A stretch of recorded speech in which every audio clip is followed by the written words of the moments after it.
As we welcome you to another edition of News Review, my name is Lamin Jai. Coming up on the show, Gambia Press Union condemns attack on journalists. We have a report on that. Also coming up, NAWEC responds to customers' claims of shortage of meter or meter shortage. We have a report on that too. But first, I'll begin with the papers, and I will start with the Point newspaper. The Point newspaper today, Tuesday, July 9th, is reporting that Standard's editor gives account of a repressive growth against journalists. High Court to rule on Yankuba Toure's constitutional immunity. Also on the Standard, immigration warns against aiding non-Gambians secure ID cards. GPU SG appears before TRRC, that's the Gambia Press Union Secretary General. So the Standard is saying that Lamin Cham, the editor of the Standard newspaper, or the Point rather, is saying that the editor of the Standard newspaper, Lamin Cham, yesterday, July 8th, 2019, testified before the Truth, Reconciliation and Reparations Commission, chaired by Dr. Lamin J. Sise. Lamin Cham, born on 27 April 1965 in Collier village in the Lower River region, attended London School of Journalism at Bush House in the United Kingdom. He joined the Daily Observer in 1992 and was editor-in-chief between April 2003 and October 2005. He was also a sports editor, freelance sports reporter for GRTS and the BBC. Lamin Cham told the commission the role of journalists to serve as watchdog of society, saying journalists are the eyes and ears of the public. He added that journalists are agents of communication between the government and those who are governed. Mr. Cham disclosed that before the 1994 coup, the press was relatively free in the Gambia compared with the Jammeh era, disclosing that the first most serious adversary against the press was the Daily Observer by the AFPRC junta. High Court to rule on Yankuba's constitutional immunity. Justice Ibrahima Jaite of the High Court in Banjul is expected to rule on Yankuba Toure's claim of constitutional immunity. This development came up when Yankuba Toure was asked on July 8, 2019 to take his plea on the murder charge against him, but he pleaded his constitutional immunity. So according to the Standard, immigration is warning against aiding non-Gambians secure ID cards, according to the Point. Superintendent Mamanding S. Diba, the spokesperson of the Gambia Immigration Department, GID, has issued a strong warning to Gambians who are illegally helping immigrants to get ID cards without sufficient legal ground to desist from such act. He made these remarks on Friday at a press briefing which was held at the GID's head office in Banjul.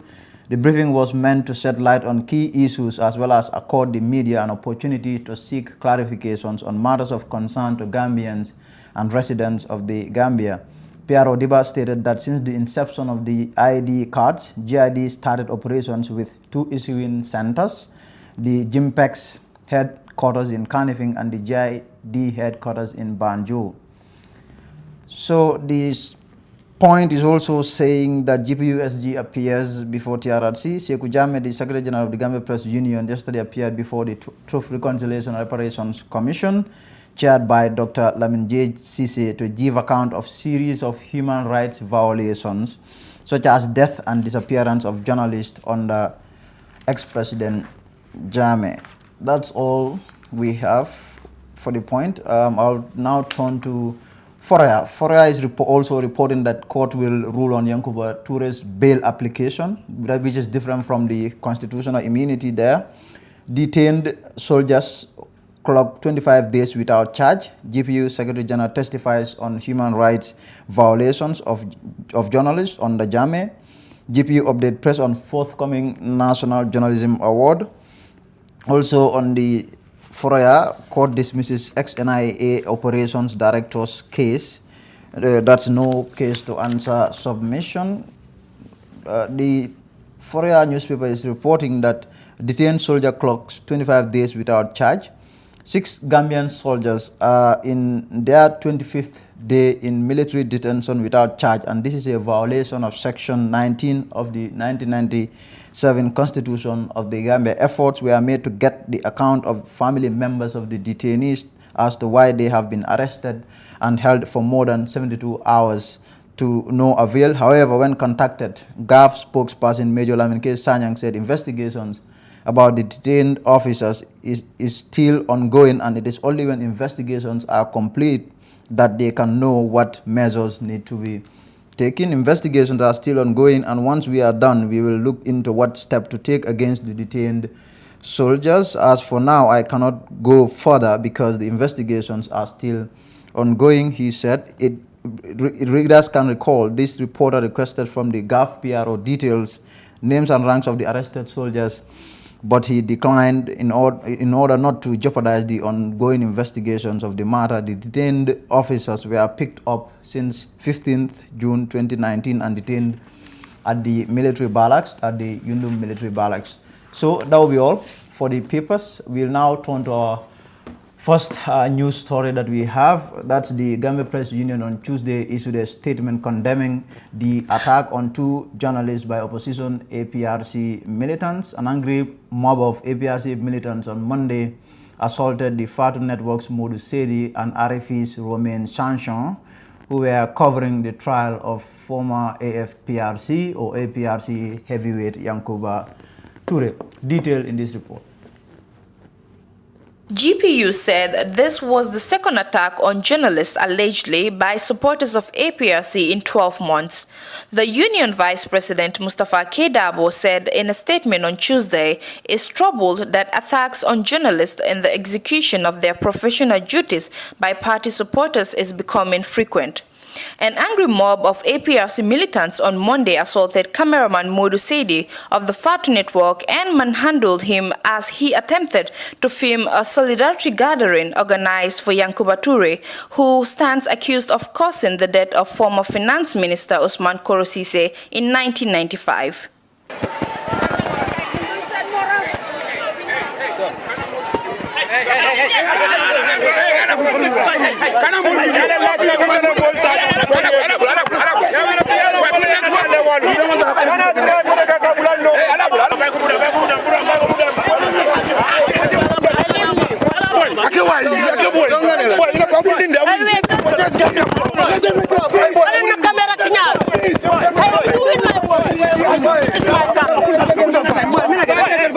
Romain Sanchon of RFE was also attacked by APRC militants. Donc je suis allé juste couvrir la manifestation.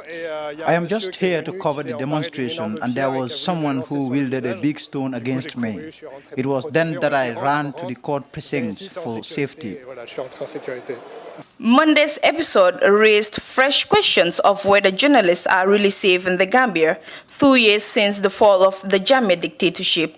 Reporting for the Fatu Network News Review, I am Jaka Sisijete. Hey, what are you doing here? I'm going to replace my AfriCell 3G SIM card. Why use a 3G SIM card when you have a 4G phone? Replace your 3G SIM card today for the real AfriCell 4G SIM and receive 1 GB of internet data for free. Now, Chief of Defense Staff Masane Kinte went into a shocking tantrum last week after a QTV reporter asked him about arrested soldiers. The Gambia Armed Forces have in recent weeks rounded up about half a dozen soldiers under unexplained circumstances. The Army Chief emitted sudden outburst of frustration when asked about the soldiers. More in this report.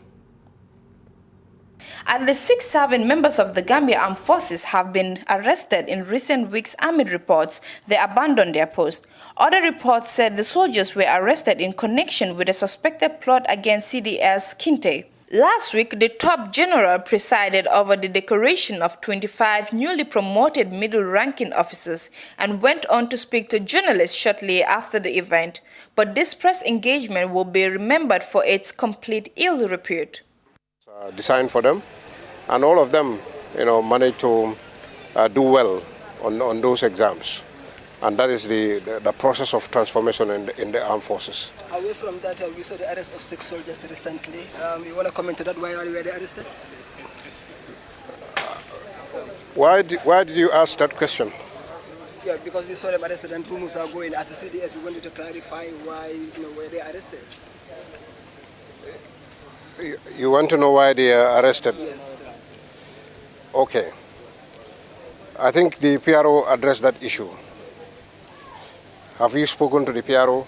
Yes, but not to our very clear satisfaction, and that's why as the city is responsible for the army, we want to know why are these soldiers arrested, and we understand that 2 others absconded, leaving their duty post. Why is this? What's your understanding? The investigations are going on, and as soon as we get the details, we'll let you have it. Thank you, sir. Thank you. Babukar C told the Fatu Network in an interview he found CDS Kinte's behavior quite surprising. CDS Kinte until last week has been a good friend of journalists. Reporting for the Fatu Network News Review, I am Jack CCJT. TAF Africa Global is pleased to launch Dalaba Housing Estate. Dalaba Housing Estate is our newest estate located on the Sukuta Jabang Road. You can buy a finished 2 or 3 bedroom house or service plots accompanied with a free fence and gate. The Public Relations Officer of National Water and Electricity Company, NAWEC, Per Silva, has said that at least 5,000 cash power meters are being given to its customers. A large number of residents in the greater Banjul area are complaining that they are being sent from pillar to post to find out the status of their application, and that it takes up to 6 months before one can get a connection. Let's take a listen to what the PRO of NAWEC has to say. Well, we don't have shortages of meters. What we are grappling with is trying to connect many applications that we have. At the moment, we have about 5,000 meters that we are connecting. What really happened is sometime 2 years ago, there had been a backlog because we were short of meters then. We sent in an order to procure some meters from abroad, and they were late to come. And during that period, we continued receiving applications, fresh applications for service connection. So it accumulated to a point whereby when the meters arrived, we started from where we stopped 2 years ago when these meters were out of stock.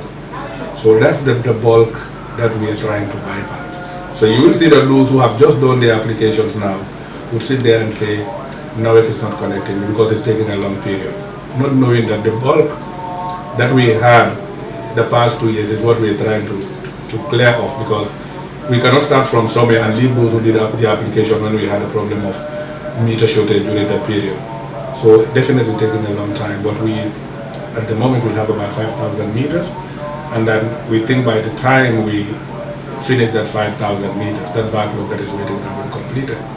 And I think the procurement department also made another order for another 5,000 meters, and sometimes by the end of this month, we will have that consignment in time.